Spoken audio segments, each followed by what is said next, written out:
சலவைக்கு வந்த துணியில் கத்தை கத்தையாக இருந்த பணத்தை உரிமையாளரிடம் ஒப்படைத்த தொழிலாளி. குவியும் பாராட்டுகள். என் பேர் முத்துக்குமார்.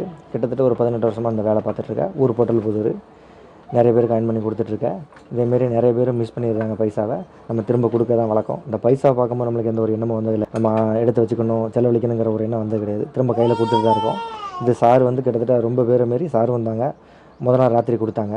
நான் ஒரு மறுநாள் காலையில் ஒரு 11 மணிக்கு பார்த்தேன். பார்க்கும்போது அந்த பணம் இருந்துச்சு. அதை இன்னும் கூட பார்க்காம அப்படியே ட்ராவலில் போட்டிருந்தேன். மறுநாள் ராத்திரி சார் வந்தாங்க. சார்கிட்ட நான் கையில் கொடுத்தேன். சாரே ஆச்சரியப்பட்டு இந்த இவ்வளோ நேர்மையாக இருக்கேன்னு கேட்டாங்க. அடுத்தவங்க பைசா நம்மளுக்கு எதுக்கு சார், நம்ம பைசா உழைச்ச பைசா நம்மளுக்கு போதும் அப்படின்னு சொல்லி சார்கிட்ட கொடுத்தேன்.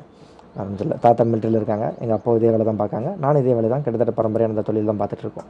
இல்லை உங்களுக்கு வருமானம் போதிய வருமானம் கிடைக்கி இருந்தாலும் எங்களுக்கு நம்ம மக்கள் கொஞ்சம் சப்போர்ட் பண்ணி கொஞ்சம் வருமானத்தை கூட்டி தந்தாங்கன்னா ஆதரவு பண்ணாலும் நல்லாயிருக்கும். மேலும் மதிச்சாங்கன்னா கொஞ்சம் நல்லாயிருக்கும்.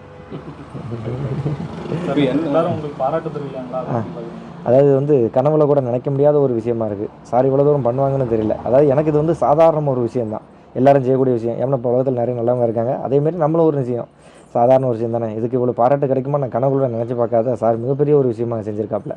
இது என்றைக்குமே என்னால் மறக்கவே முடியாது. ஆமாம், மறக்கவே முடியாத ஒரு மிகப்பெரிய ஒரு விஷயம் வாழ்க்கையில்.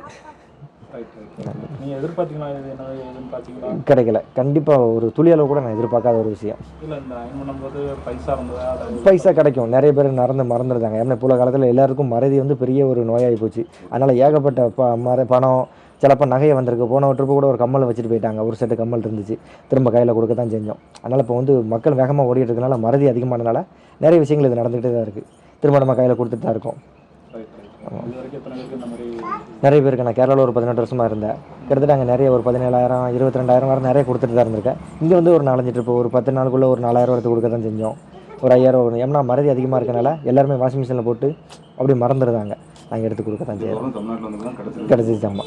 ஆனால் அங்கே அங்கீகாரம் கிடைக்கல. இங்கே வந்தோன்னே இதுக்கு ஒரு நல்ல நேரம் கிடச்சி எங்களுக்கு ஒரு பெரிய ஒரு மதிப்பை சாரை ஏற்படுத்தி கொடுத்துருக்காப்புல. பேர் முத்துக்குமார்.